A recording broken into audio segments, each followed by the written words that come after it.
ఉంది. చూసే వాళ్ళకి ఇప్పుడు మీతో కలిసి మాట్లాడే వరకు ఏదో మన జాతకాలకు సంబంధించిన ఒక రత్నం అని అనుకునేదాన్ని నేను కూడా. వీడియోలు చూశాను.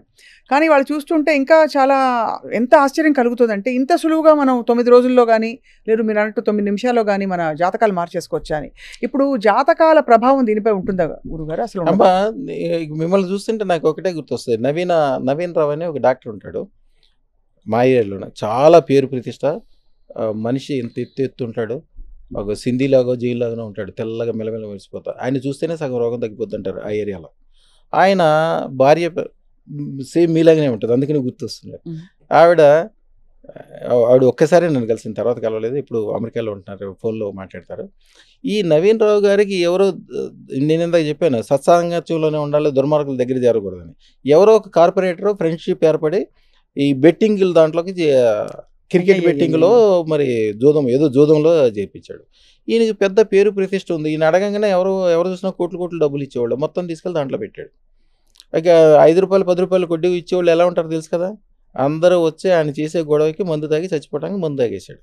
వాళ్ళకి 6 అక్క చెల్లెళ్ళమ్మా. అందరూ అష్టాదశమిలో ఎట్లుంటారు అట్లాగే వాళ్ళు చూస్తే అట్లా. వాళ్ళు తెలివి, వాళ్ళ బుద్ధి, వాళ్ళ కలరు, వాళ్ళు అసలు వాళ్ళందరూ ఏడ్చుకుంటూ తీసుకొచ్చారు నా దగ్గరికి. వాళ్ళ ఆవిడతోటి నేను ఒకటే చెప్పా, అమ్మ ఈయన ఇప్పుడు ఎంత అప్పులో ఉంటే దాన్ని నీకు మంచిది అనుకో. ఈయనకి 10 కోట్లు అప్పులో ఉన్నాడు అనుకో, గ్యారంటీగా 100 కోట్లు సంపాదిస్తాడు. నువ్వేం భయపడదు. 100 కోట్లు డబ్బులు వద్దు, నా పొందొద్దండి, ఈయన బతికితే చాలు. బతుకుతాడో లేదు పొగ అదేదో తాగాడంట, వేగులన్నీ ముడుసుకుపోయినాయి, ఆయన బతికితే చాలు, నాకు మీరు కనీసం బొట్టు పెట్టుకునేటట్టుంటుందంటే, లేదమ్మా నీ దగ్గర 100 కిలోలు బంగారం చేరుకుంటుందని ఒక మంత్రం కూడా ఇచ్చారు. బంగారం చేరడానికి ఒక మంత్రం ఉంటుంది. మేము బంగారం షాపుల వాళ్ళకి ఇస్తాము, బంగారానికి సంబంధించిన వాళ్ళకి ఇస్తాము. అష్టలక్ష్మిలాగా ఉండి లక్ష్మి అంటే ఎవరికైతే బంగారం మీద ఎక్కువ ఇంట్రెస్ట్ ఉందో వాళ్ళకి ఇస్తాం. వాళ్ళు నిజంగా మనసులో మీరు కిలో కోరుకోండి, 10 కిలోలు కోరుకోండి, 100 కిలోలు కోరుకోండి, మీ ఇష్టం. మీకు ధైర్యం ఉండాలి కోరుకోవడానికి.